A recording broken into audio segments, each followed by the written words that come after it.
accusations of sexual harassment are never a laughing matter. That's exactly why the latest controversy surrounding Blake Lively and Justin Baldoni has gripped Hollywood. In a heated interview, Baldoni's attorney Brian Friedman stood firm, declaring with certainty that his client is an honorable man who never harassed Lively. What followed was a tale so twisted it felt ripped straight from a Hollywood script. Once praised as a rising star, Baldoni suddenly found himself cast as the villain in a narrative that spread like wildfire. Almost overnight, whispers of misconduct snowballed into headlines, shattering his reputation and nearly destroying his career. But Baldoni wasn't about to disappear quietly. He struck back with a jaw-dropping $400 million defamation lawsuit, a move that stunned the industry and forced insiders to ask, was this really about harassment or something far darker? Behind the scenes, the machinery of Hollywood was working overtime. Powerful agencies like WME, led by Ari Emanuel, swiftly cut ties with Baldoni. Meanwhile, Blake leveraged her star power and even invoked her dragons, husband Ryan Reynolds and best friend Taylor Swift, claiming they were ready to defend her at all costs. Reynolds backed her publicly, even slipping in jokes on SNL, but Swift's silence spoke volumes, leaving fans questioning just how solid Lively's story really was. Then came the real bombshell. Baldoni's team uncovered over 100 pages of private texts and internal communications, suggesting this wasn't just a lawsuit, it was a carefully orchestrated smear campaign. The revelations painted a chilling picture, a narrative scripted behind closed doors designed to destroy Baldoni's career before he could fight back. And the controversy didn't end with Lively. The New York Times itself was dragged into the storm. Baldoni's lawyer accused the paper of timing a damaging exposé to drop late on a holiday weekend, giving him just hours to respond. By Monday morning, the public had already chosen sides. Now, with Baldoni's defamation lawsuit targeting not just Blake, but the media giants who amplified her story, Hollywood finds itself on the brink of a precedent-setting showdown. If he can prove collusion between celebrities, PR firms, and the press, this case could forever change the way power, influence, and accountability collide in Tinseltown. This was never just about a nose job rumor or a simple on-set dispute. What's unfolding is a battle with stakes so high they threaten not only reputations, but the very credibility of institutions like the New York Times. An outlet built on decades of journalistic authority now risks being dragged into a lawsuit that could expose willful malice and coordinated deceit, a scandal that would reverberate far beyond Hollywood gossip and force a reckoning with how celebrity controversies are reported. To understand how things spiraled here, you have to rewind to the very film set that started it all. A highly anticipated adaptation of a beloved novel brought Blake Lively and Justin Baldoni together as co-stars. The marketing painted them as a golden duo, but whispers from the set suggested otherwise. Tensions allegedly boiled over, with Blake later claiming the environment had grown so toxic, she was left with no choice but to take legal action. But Baldoni's attorney, Brian Friedman, tells a different story. If her claims were genuine, he argues, why didn't she file HR complaints? Why wasn't there an immediate intervention? Instead, Friedman suggests, Blake spent months quietly shaping a narrative, collecting or even manufacturing evidence, and working hand-in-hand with a PR machine. Evidence of this strategy appeared in the now infamous Dragon texts, where Blake allegedly likened herself to a fantasy queen commanding fire-breathing allies, her husband Ryan Reynolds and best friend Taylor Swift, ready to scorch Baldoni's reputation before he had a chance to fight back. Friedman also points out that many of Blake's so-called witnesses were anonymous, with accounts so vague that no major outlet wanted to publish them, until the New York Times stepped in. Their bombshell story painted Baldoni as guilty before any trial could be held. Timed for maximum impact, dropped late on a holiday weekend, ensuring Baldoni had no time to respond before the headlines cemented public opinion. At the same time, another powerful force was at play: WME, Hollywood's most influential talent agency. The second Blake's allegations surfaced, WME cut ties with Baldoni. But was this about principle or profit? Friedman argues the answer is obvious. Ryan Reynolds, Blake's husband, is one of Hollywood's most bankable stars. Between blockbuster franchises and billion-dollar brand deals like Aviation Gin and Mint Mobile, Reynolds is a financial powerhouse. WME couldn't afford to risk losing him. Baldoni, by comparison, was expendable. Ari Emanuel, WME's chief, made his stance public on a popular podcast, heaping praise on Blake and Ryan while saying that if the allegations were true, Baldoni was a terrible person. carefully phrased, legally cautious, but still devastating. In Hollywood, rumor often substitutes for proof, and Emmanuel's words helped cast Baldoni as a pariah. His projects collapsed, studios distanced themselves, endorsements vanished. And then came Reynolds' most controversial move yet, joking about the lawsuit during Saturday Night Live's 50th anniversary. For many fans, even loyal supporters, it felt tasteless. If Blake's claims were truly about trauma, why would her husband trivialize them in front of millions? Critics called it one of Reynolds' worst PR missteps, and at the SNL afterparty, insiders whispered that even fellow celebrities kept their distance. That's when cracks in the narrative began to show.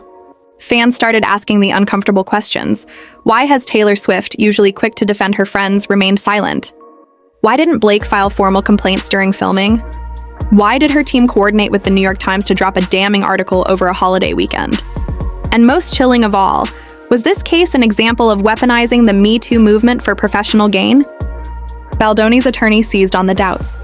He revealed that Blake's team allegedly sat on damaging material for months, waiting for the perfect moment to detonate it and destroy Baldoni's career. The strategy worked, at first. Baldoni lost projects, endorsements, and credibility overnight. But instead of fading away, he launched a scorched earth counterattack, a $400 million defamation lawsuit. Not just for money, but for vindication. His message was clear. Nothing short of a public admission that the allegations were distorted would suffice. Now the fight is bigger than both stars. Baldoni's team is demanding all communications between Blake, her PR handlers, and the New York Times. If those records see daylight, they could expose how celebrity image-making, media spin, and journalistic power intertwine behind closed doors. A revelation that could shake Hollywood's entire ecosystem. Because in this town, accusations often equal convictions. Agencies and studios protect profits first, leaving the accused guilty until proven innocent. But Baldoni's fight forces hard questions. Should agencies side with whoever makes the most money? Do newspapers owe accused parties a real chance to respond before publication? And how much of what we read about celebrities is genuine, and how much is manufactured in secret? For the audience, what began as a Hollywood scandal has become something far more unsettling. A rare glimpse into how fame, money, and influence can weaponize a movement, bend the media, and rewrite reputations overnight. And in that uncertainty lies Baldoni's greatest chance, not just to save his career, but to expose a system designed to destroy. Blake Lively once stood as one of Hollywood's most untouchable icons, a glamorous actress with blockbuster appeal, a fashion muse celebrated on red carpets, and half of what many fans considered the industry's most beloved power couple, alongside Ryan Reynolds. But now, the sheen of that carefully crafted image faces its greatest stress test as allegations, lawsuits, and a storm of public speculation threaten to unravel years of carefully maintained stardom. At the heart of the scandal lies Justin Baldoni, her co-star turned courtroom adversary, who has positioned himself not as the aggressor painted by early media reports, but as a man targeted, undermined, and nearly destroyed by a conspiracy involving Blake, one of Hollywood's most powerful agencies, and the unlikely yet decisive role of the New York Times in shaping public perception. The narrative has become less about a single accusation and more about the nature of power itself in Hollywood, the machinery of publicity, the fragility of reputation, and the terrifying speed at which narratives spin out of control in an industry governed by headlines and hashtags rather than slow, measured truth. Baldoni's positioning of himself as victim rather than perpetrator has shocked many observers, not only because it defies the first wave of coverage, but because he has produced material, both in leaked form and through filings, that suggests his downfall may indeed have been orchestrated. He paints Blake not as a wounded whistleblower, but as the mastermind of a meticulous takedown campaign designed to cement her own leverage in Hollywood while protecting her standing at a critical moment in her career. According to his side, it wasn't simply Blake acting alone, but a carefully aligned nexus of power. An elite Hollywood agency with billions in deals to protect, a major news outlet hungry for clicks and cultural relevance, and a PR machine capable of flooding timelines with narratives before facts could be fully vetted. In this telling, Justin wasn't merely accused, he was sacrificed, offered up to a media cycle that thrives on outrage and is quick to reward those who feed its appetite for villains and victims. The stakes in such a portrayal extend far beyond the two actors themselves. They point to systemic manipulation at the highest levels of the entertainment industry, suggesting that careers are not merely built on talent, but managed like commodities by forces with little concern for truth and devastating consequences for those caught in the crossfire. Yet Hollywood insiders caution that neither side may be fully truthful. Those who have worked closely with both Blake and Justin note inconsistencies in their narratives, subtle rewrites of history that raise questions about whether each is omitting, embellishing, or strategically reframing events to suit their agendas. The public, however, is rarely patient enough to sit with ambiguity. In the court of opinion, now accelerated by TikTok edits, Twitter threads, Reddit leaks, and viral Instagram posts, audiences tend to decide quickly, rendering verdicts long before the actual courtroom does. It is here that Blake finds herself at her most precarious crossroads. If more evidence surfaces suggesting she orchestrated a malicious campaign, studios could begin to view her not as an asset, but as a liability. A star whose glow comes with baggage too heavy to risk on a multi-million-dollar project. In Hollywood, where reputation functions as currency, no amount of past success can offset the chilling hesitation that comes when producers and executives fear public backlash. Even Ryan Reynolds' steadfast loyalty may not be enough to protect her brand if she is painted as someone who manipulated one of the most sensitive cultural movements of recent years for her own strategic advantage. The lawsuit's trajectory is particularly dangerous because it no longer hinges solely on whether harassment did or did not occur. Instead, the stakes have ballooned into a referendum on Hollywood itself, on the way narratives are weaponized, and on how media outlets sometimes collude with celebrity handlers to manufacture a story that benefits one side while decimating the other. Baldoni has insisted that he wants everything brought into the open, that the world should see what he believes is proof of a conspiracy to frame him, silence him, and destroy his reputation, so that Blake could emerge as both victim and hero in a moment, carefully timed to secure her leverage in negotiations. If this case goes to trial rather than being sealed in the secrecy of out-of-court settlements and ironclad non-disclosure agreements, it could become a public spectacle unlike anything modern Hollywood has endured. The coverage would rival and possibly surpass the frenzy of the Johnny Depp-Amber Heard trial, the O.J. Simpson spectacle, or even Britney Spears' conservatorship hearings, because this is not just a personal battle, but one that exposes the machinery of power itself. For Blake, the danger lies in the fragility of image.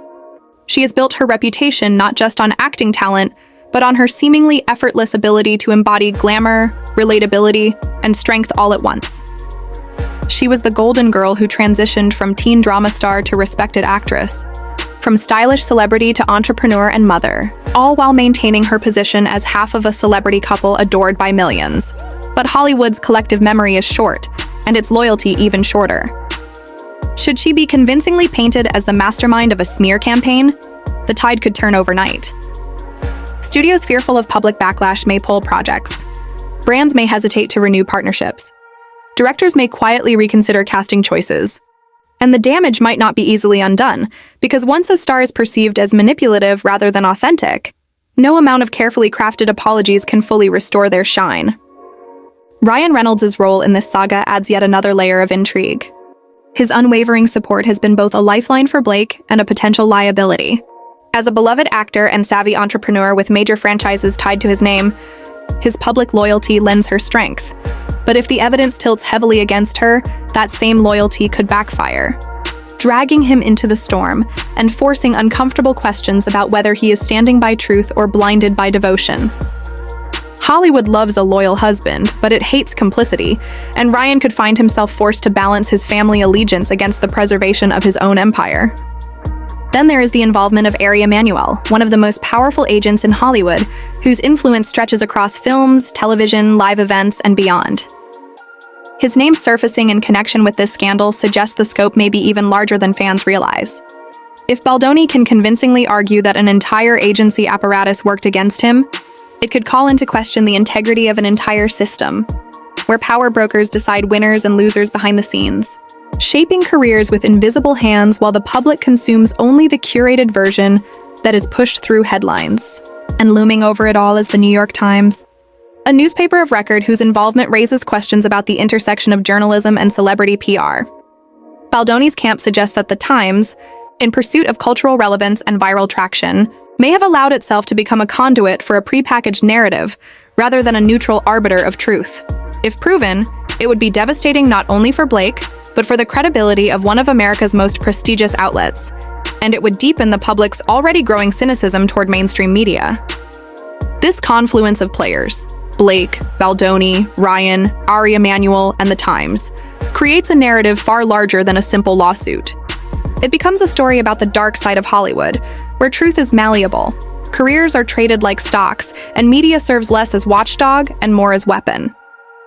Each leaked message, each conflicting interview, and each carefully timed press release adds to the murkiness, forcing the public to constantly reevaluate where they stand, who they believe, and who they view as the true villain. For every fan defending Blake, another questions whether they were too quick to take her side. For every supporter of Baldoni, another wonders if he too is manipulating optics to save himself. This uncertainty makes the saga all the more addictive, because in the absence of clarity, the public clings to speculation, memes, and conspiracy theories, turning the case into a form of entertainment in its own right. The consequences, however, extend beyond entertainment. If Baldoni prevails, proving that fabricated claims and media collusion destroyed his reputation, it would set a precedent that reverberates across Hollywood, warning that even its most beloved stars are not untouchable when deception is exposed. If Blake prevails, it may validate the strategy of using narrative, timing, and star power to control public opinion, suggesting that truth matters less than the story told most loudly and effectively. Either way, the outcome promises to reshape how scandals are managed, how studios assess risk, and how much trust the public places in the stories it consumes. In the meantime, the leaks continue. Almost daily, new information surfaces, some damning, some contradictory, all designed to sway the court of public opinion before the legal court ever convenes.